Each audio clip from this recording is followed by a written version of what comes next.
Do you hear that? Yep. So you can identify however you want and take it away. Floor's yours. Okay. All right.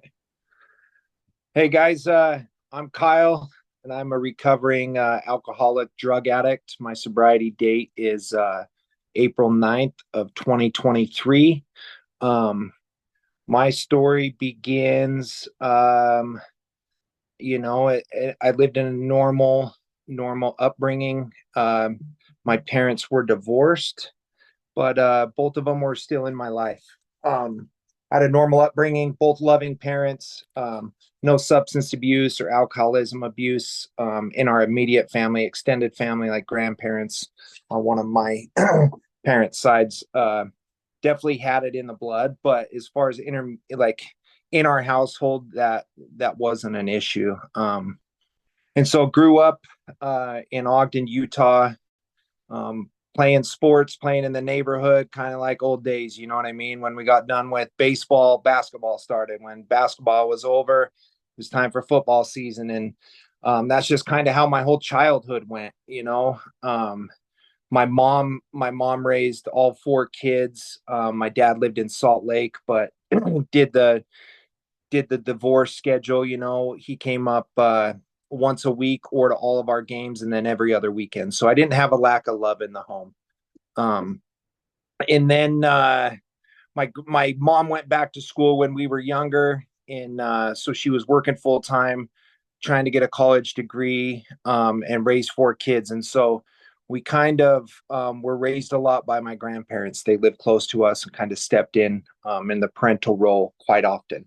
But that being said, I have a brother that's 13 months younger than me, and so that schedule, literally, we could run a fucking muck. You know what I'm from? We basically did whatever we wanted because there wasn't anybody really there to enforce it. And the law was we knew we had to settle down as soon as mom said she was picking up the phone and calling dad. It was like, get your shit together.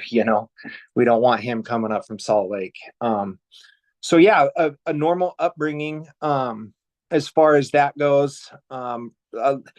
We grew up in the church, but it wasn't like forced upon us. Kind of at the age of junior high or so, they gave us the free reign on what we wanted to do. So we weren't forced into anything that way. But definitely raised with LDS background. Runs deep in my mom's side of the family. So there was definitely expectations on that side. It's not from immediate family, but like grandparents on what we should be when we grow up, how to go about life, go on a mission, and etc. Um, and obviously, throughout my story, you'll find out that that's the path that I did not take. But so yeah, I grew up South Ogden, normal, and then when I was later on in elementary school, well, back up a little bit. My older brother was 10 years older than me. When he got into junior high, he moved down with my dad. Just better, this opportunity with sports was better in Salt Lake for him. And so my dad pulled him down there, and he excelled in sports down there. So we grew up um, with just three of us in the house, and it was kind of opposite. So when we weren't with my dad on that weekend, my older brother would come up. But when I was in, I don't know, fourth or fifth grade, he got diagnosed with cancer. He was walking down the stairs and hit his arm on the banister, and it shattered his arm. So they went in and ended up he had cancer, and he went through the remission part. He was like 16 years old when they found it. And so I dealt with that a little bit. And then he was in remission for like 4 or 5 years and showering one day and found a tumor the size of a grapefruit underneath his armpit. In he went through the battle again, right? But this time it was more in depth because he was older, and it had spread basically everywhere. So we went through like a year of chemotherapy and everything, and he ultimately passed away when I was in seventh grade. And so that was a big turning point in my life. I don't want to put I don't want to put any like justifications or anything like that and put my addiction blame on my addiction on losing a brother. But it definitely had it ran its course with me, right? On how I dealt with the emotions and stuff, right? Like I that's about in that same within the couple years of losing him, I found substances, right, that could because at that point, you know, being 13 years old and losing like nobody's I'm different than everybody, right? Nobody in this world has gone through hard shit like I'm going through. At least that was my thinking process then. And so drugs and alcohol came into play. You know, I started smoking pot sometime in junior high, and it was freeing, right? It released a lot of my emotions into where, you know, I could fit in because I went through a couple years where I had really bad anger. You know, I fought a lot. Nobody wanted to be around me. I fucked up every relationship at a young age. You know, I was kind of a bully in that aspect. But that it was just the anger that aroused from that death. And so I like I said, I don't want to put blame on that, but it definitely I think changed the trajectory of my life at that point. You know, that's I kind of turned to drugs and alcohol as a coping skill through that. And to be honest, like it served me pretty well until it didn't, you know, like I feel like I was pretty successful smoking pot and partying through high school. Shit, even through my 20s, you know what I mean? I didn't really get in much trouble until later on in my 20s. Everybody else had a problem, but I didn't. You know, they had a problem with what I was doing. I didn't see my part in any of that.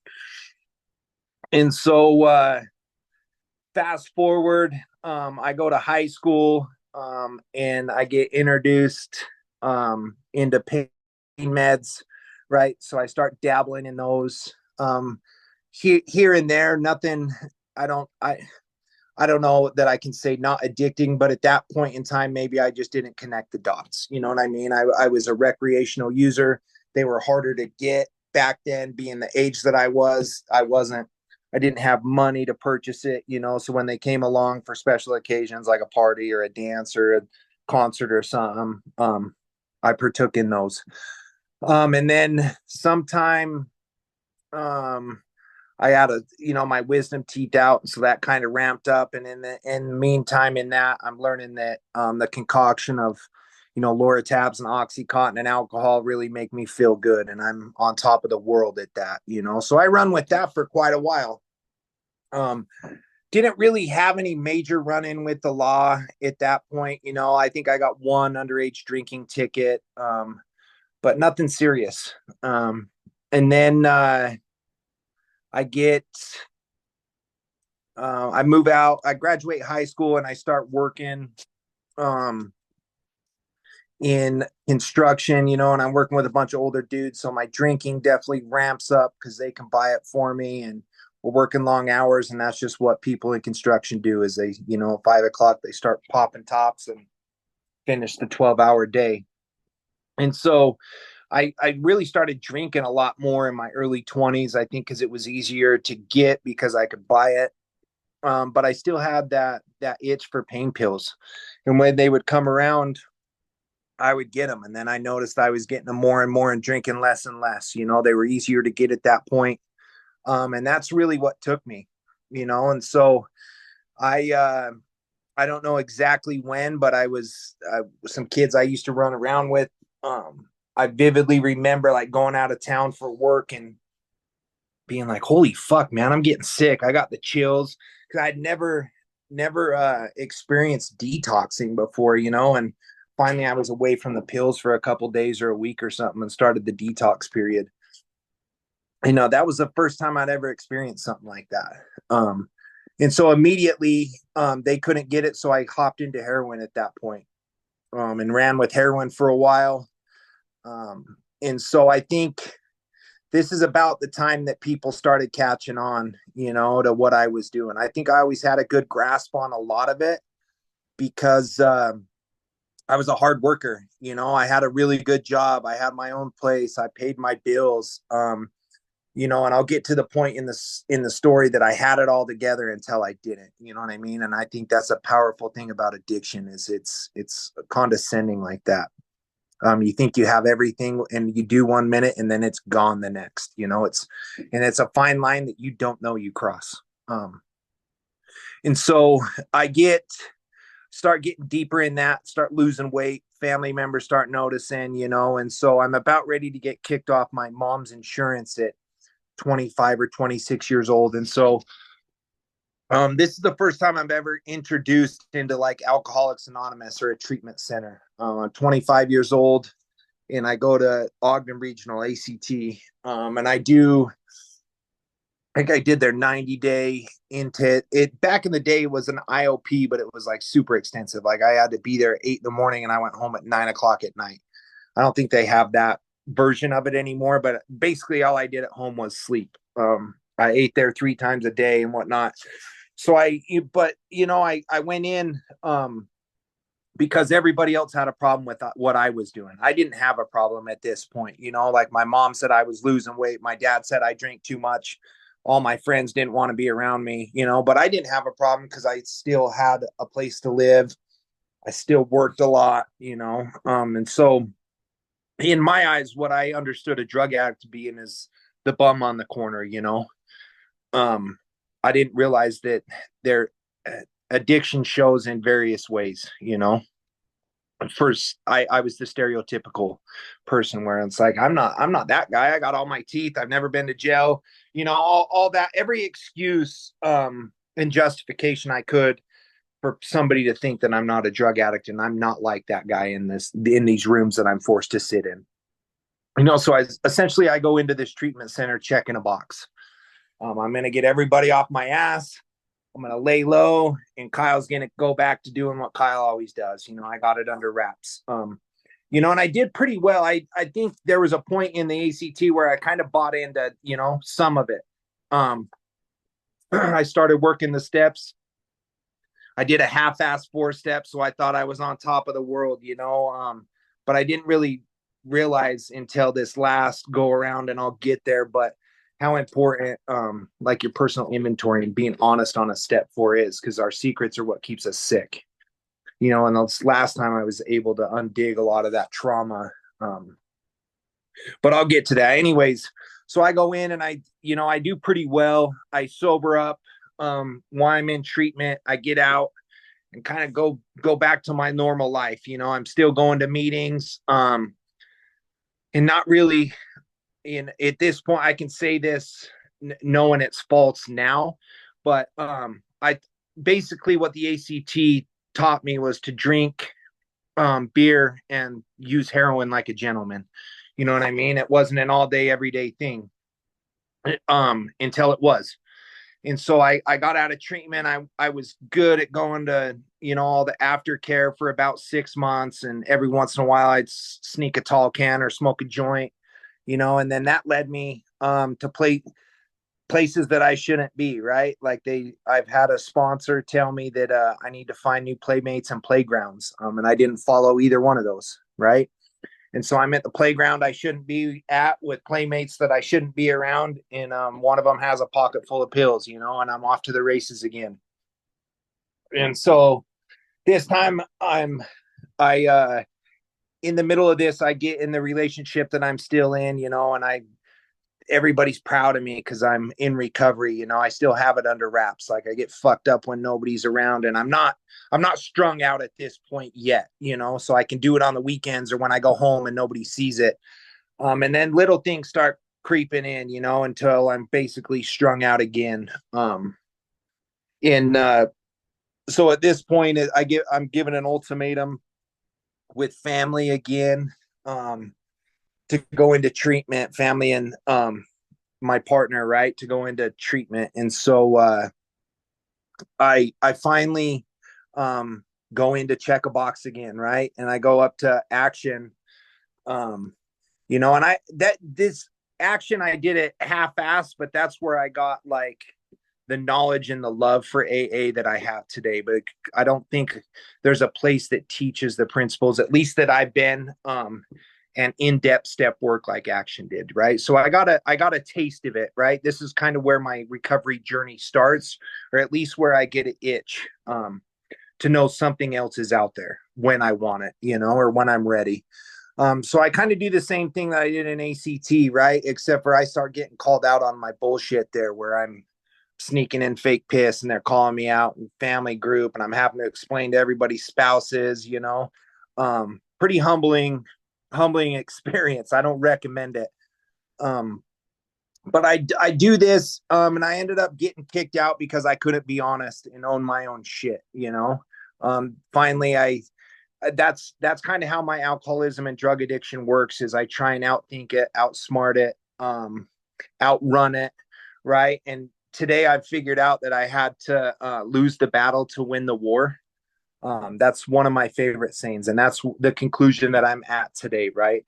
But I still was in action, and that was my plan. Is I was going to outsmart these guys. You know what I mean? Like I could bring in fake piss. Nobody in the world's ever done that. They're never going to catch me. So I ended up getting caught and thrown out of that. Um, and I kind of keep doing my shit for another year or two, right?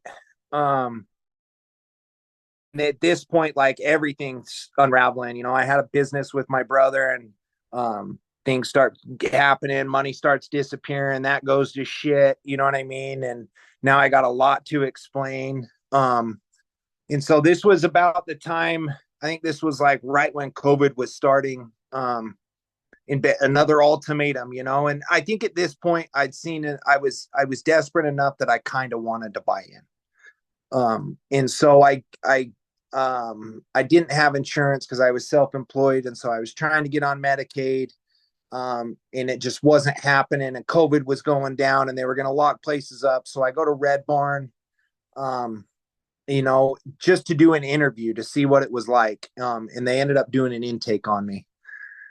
And so I'm sitting there, go through the whole intake process, sit on the bench for like a day. They strip you of everything. And I had no idea I got put together on this one.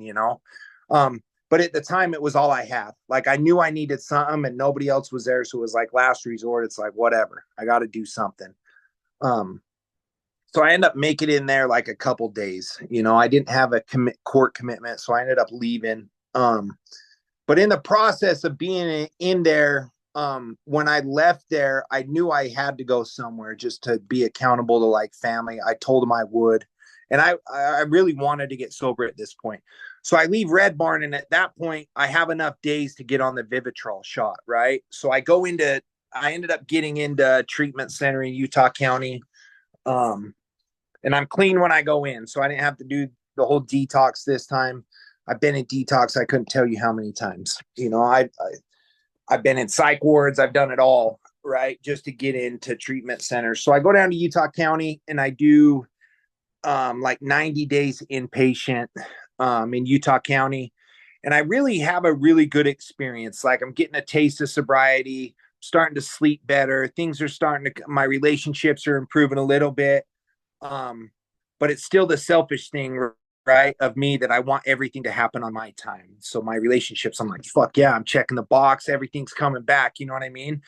But I'm still living in a shelter, essentially, in a protected place. I don't have to deal with the real world. And so it's kind of a humbling experience when you get out of there and then you got to live life on life's terms. But I had a really good therapist there. I still talk to her quite often. And that's where I did an pretty honest 4-step. I still kept a couple things that I wasn't ready to let go of yet. And I honestly think like this is the most important part because I think that's why I went back out. You know what I mean? I still had those skeletons in the closet. But so I do 90 days in there and I get out and I'm doing pretty well. I think I got like 6 months sober and then I would drink here and there a little bit. And then that ramped up, right?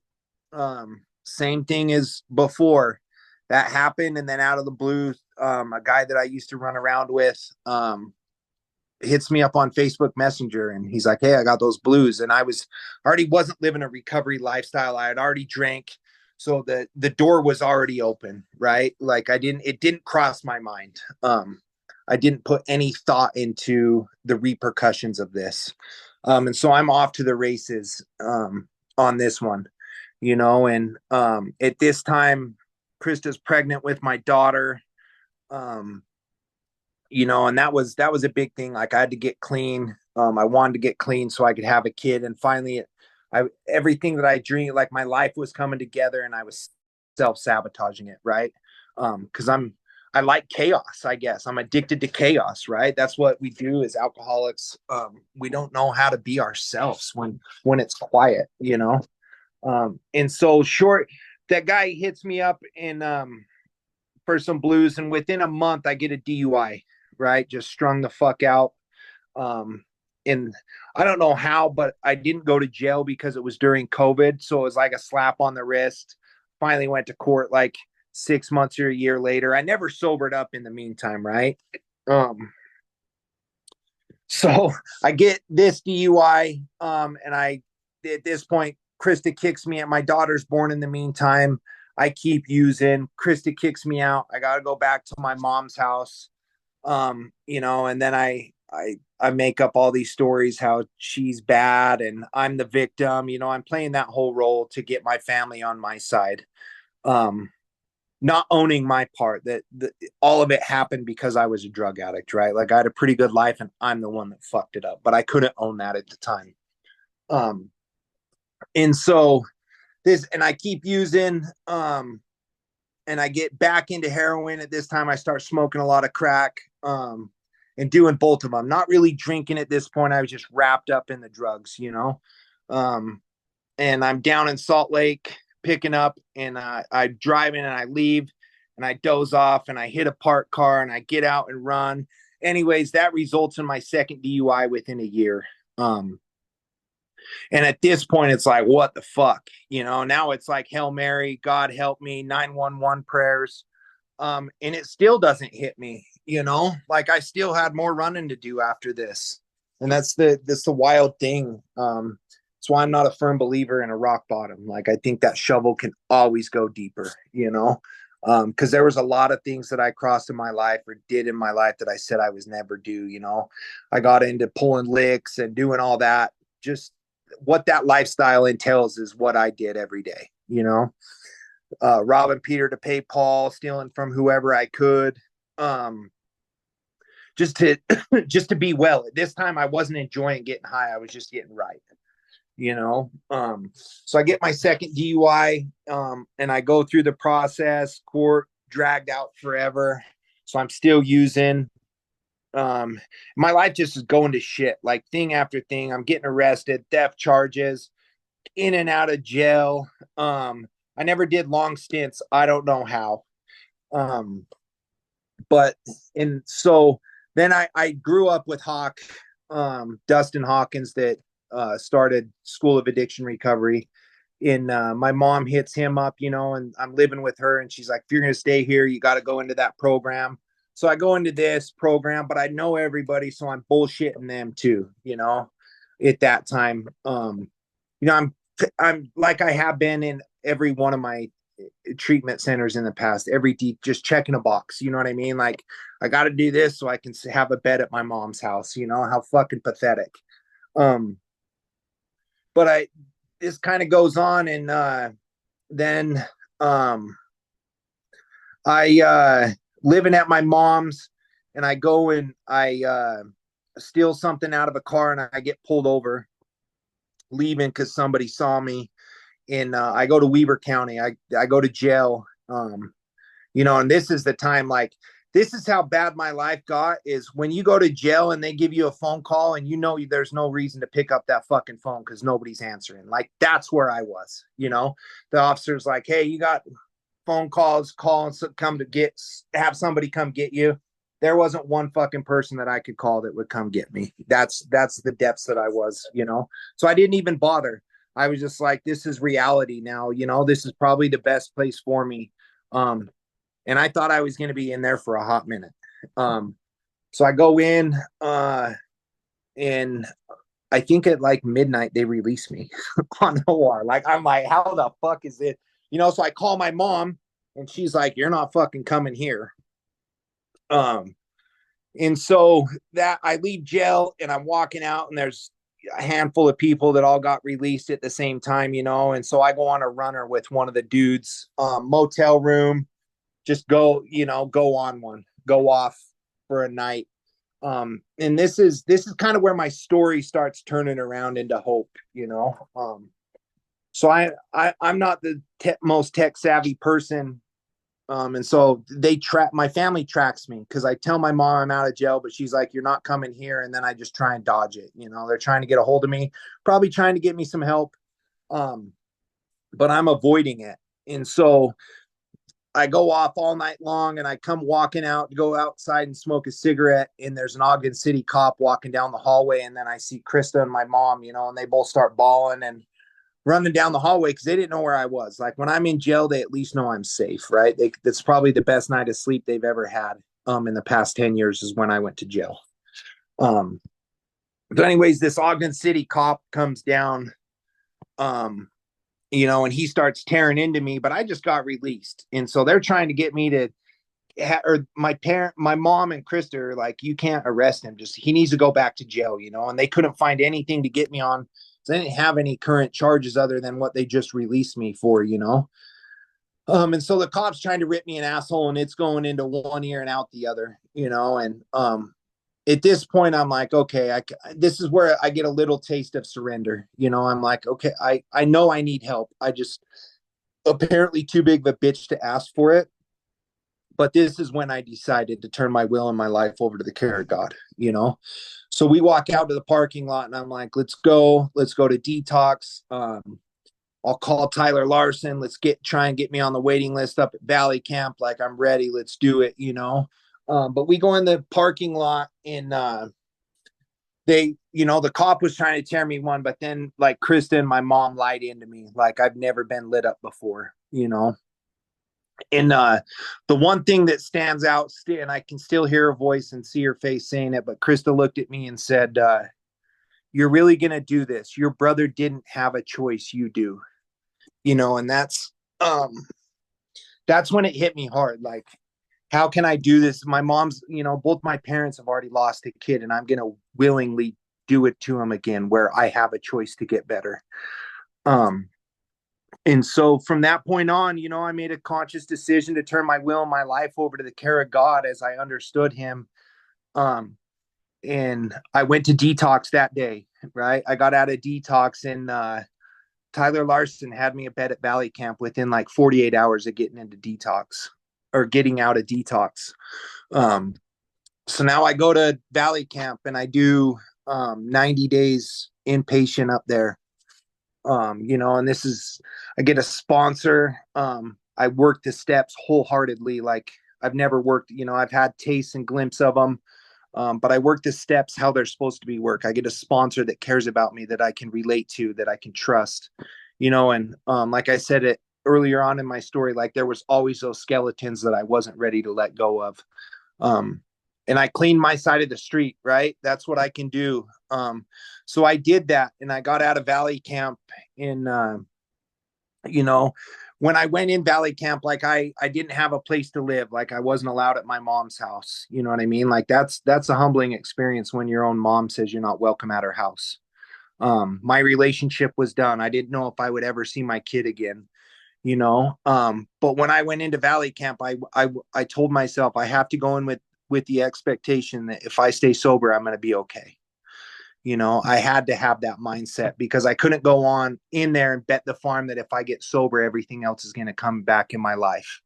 Um, you know, I played that game every time where I've checked the box and then I get it and fuck it up again, you know. So I just had to go in with the thought process of no matter what, Kyle's going to be okay as long as I stay sober. If I don't ever get to see my kid, if my relationships don't come back, I'm going to be okay. And if I do get them back, that's a bonus, right? So I had to go in with that mentality, you know, and I think for once my family and Krista could see the effort that I was putting into it, you know, that I was taking this one serious. And trust doesn't come back, you know, at least on my terms, how I want it to. And that's humbling too, you know. But my life started to change in that 90 days to you know, I got out and I had to go to jail for like 10 or 15 days for my second DUI after I went through treatment. So I went in jail, so clean and sober, you know, and got all my court shit taken care of. You know, and then you know, my relationships started to get better. And I mended my relationship with Krista and my daughter. And so I was able, when I completed all this stuff, to go back home. You know what I mean? Because I think once they could see through my bullshit and know that I was taking this serious. But certain things happen in my life, looking back, that there's certain things that I'm not willing to lose, and I didn't know what those were until I had them and I lost them. And that's kind of one of the things that I've learned in the rooms is, you don't lose anything when you're a drug addict and an alcoholic. You give it all away. Things that you lose, you usually don't get back. Things that you give away, you have the potential to earn back. And that's kind of how my recovery is today. A lot of my life isn't perfect, but it's a whole hell of a lot better than it was. I probably don't have trust in everybody, but I think I'm making a good headway in it. I do my best every day, and I think the people around me, I'm gaining more and more trust, as time goes on, right? But that's what this program's about. It's not on my time, it's somebody else's, right? That's the selfishness and my self pride and ego that I have to put down. And so I get out of there, I go back to my family, right? And I go back in SOAR, and I complete that program. So I went through like 9 months of treatment, you know what I mean? All in same 9 months. Like I got out of inpatient, came into here, and picked up right where I left off. You know what I mean? I work the steps, I work with others, I do a shit ton of service. And so I came in as a client. I now work here. I do all their drug testing. I sponsor guys out of here. I do a ton of service. Um, and I'm a life coach in here. And so that's it's kind of what my life looks like today. I have a really good job. And but the thing is this everything that I have now is what sobriety has afforded me. You know what I mean? Like I can honestly say, that if I drank or use, I'd fuck all this up within a month, like due to my track record, right? And so I'm grateful to be sober today. I'm grateful to be a drug addict and an alcoholic, because that's taught me everything, and it's got me in the position that I am today. Today I get to help people, right? Like I have a job that I love, and that's a way for me to make ends meet. That job affords me what I get to do here, at the gym. Um, and so SOAR, I'm still here 4 days a week. I give back to this community, what was so freely given to me. Like this is a community that, was able to love. Feel like I have a duty to do that for others now, and that's really where I find my gratitude, today, is helping the alcoholic, that still suffers. I love nothing more than to give those 24-hour chips away, those 30 days, 60-day, 90-day, 6 months. I've been fortunate enough to give some guys a year chip, you know what I mean, that came in a year ago, and it fucked everything up in their life just like I did, right? They didn't have a relationship. They hadn't seen their kids in years, and I give them a chip and their kids come walking in the door, you know what I mean? And they have a really good relationship with their kids now and their baby moms. And they're not worried about getting locked up. All the things that recovery afforded me, I get to watch it afford other people as well. And so, SOAR, great program. It's a 90-day, intensive outpatient. So what we focus on is it's a little bit different than your traditional rehab. It's still a 12-step, program, but the first hour is high intensity workout in the gym, CrossFit style Olympic lifting, and then we roll straight into a 12-step meeting. It's Monday, Wednesday, Friday from 6 o'clock to 8 o'clock at night, and then Saturday morning. So we're together 4 days a week. And it's just a really good program. Like, has a lot to do with why I'm still sober today and the community that we have here. I had a guy years ago tell me, just stay in the herd, and I'm a firm believer of that. And I'm not saying this place is any better than another.